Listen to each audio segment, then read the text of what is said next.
I'm writing a book.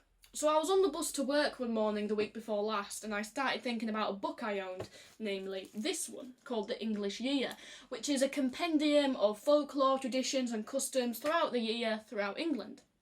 Now, despite it being called The English Year, it doesn't actually cover a whole year, it's just got a selection of dates.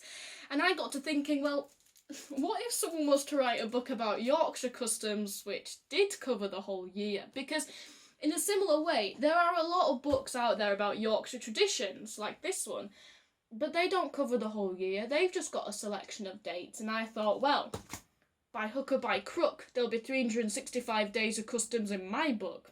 So that's what I'm going to be doing.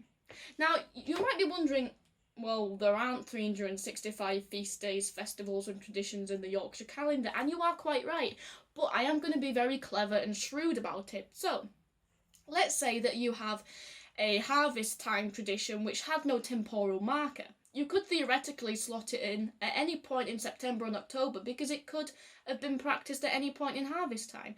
And in that way, I am going to cover 365 days. To that end, I'm going to be taking a break from making videos. Sometimes I just might really feel the urge to make one, in which I will, but I don't intend on making one whilst I'm focusing on this project.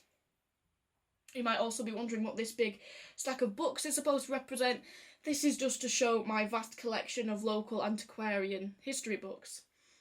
I mean, it's just decorative. Anyway, so that's what I'm going to be doing. Now, if you would like to be involved in the proofreading of my book, that would be very gladly accepted, because unfortunately my mum is contractually obliged to like whatever I write, so she's not really the best of critics. Anyway, there you have it. I'm writing a book.